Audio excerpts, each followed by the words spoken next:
முதலமைச்சர் இப்படி ஆதங்கப்படுவது, இப்படி அதிர்ந்து போய் பேசுவது பார்க்கின்ற பொழுது பயம் வந்து விட்டது.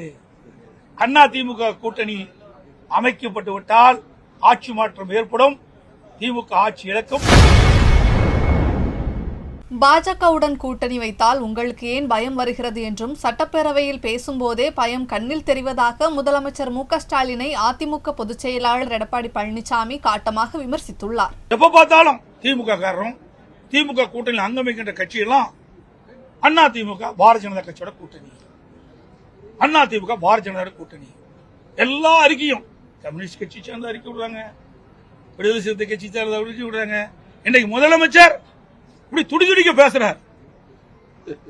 ஏங்க நாங்க கூட்டணி வச்சா நீங்க எங்க பதறீங்க? முதலமைச்சர் சட்டமன்றத்தில் ஏன் கோவப்படுறீங்க? நீங்க பயப்படுறீங்க? அதிமுக யாரோனாலும் கூட்டணி வைப்போம், அது எங்களுடைய விருப்பம், எங்களுடைய கட்சி நடைபெறுகின்ற சட்டமன்ற பொது 2026 சட்டமன்ற பொது தேர்தலில் வெற்றி பெற வேண்டும். ஒவ்வொரு கட்சியும் வெற்றி பெற வேண்டும் என்பதுதான் கூட்டணி வைக்கிறீங்க. நீங்க எப்ப பார்த்தாலும் பலம் வாய்ந்த கூட்டணி நீங்க சொல்றீங்களே, அது மாதிரி நாங்களும் அதிமுகவும் பலம் வாய்ந்த கூட்டணியை 2026 சட்டமன்ற தேர்தல் அமைப்போம், நிச்சயமாக வெற்றி பெறுவோம். முதலமைச்சர் இப்படி ஆதங்கப்படுவது, இப்படி அதிர்ந்து போய் பேசுவது பார்க்கின்ற பொழுது பயம் வந்து விட்டது. அதிமுக கூட்டணி அமைக்கப்பட்டு விட்டால் ஆட்சி மாற்றம் ஏற்படும், திமுக ஆட்சி இழக்கும், அதிமுக ஆட்சி வரும் என்று அவர் மனதிலே வந்த காரணத்தில்தான் அந்த வெளிப்பாடு பார்க்கப்படுகிறது. சட்டமன்றத்திலே நேருக்கு நேர் பார்த்தேன், அவர் பதற்றப்படுறதை பார்த்தேன், அவருடைய பேச்சிலிருந்து வர வார்த்தைகளை பார்த்தோம்.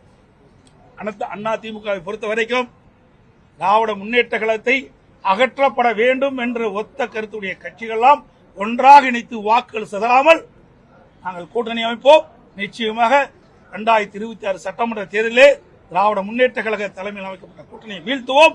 அதிமுக கூட்டணி ஆட்சி அமைக்கும், அதிமுக ஆட்சி அமைக்கும். செய்திகளை உள்ளது உள்ளபடி தெரிந்து கொள்ள ரெஃப்ளெக்ட் நியூஸை சப்ஸ்கிரைப் பண்ணுங்க.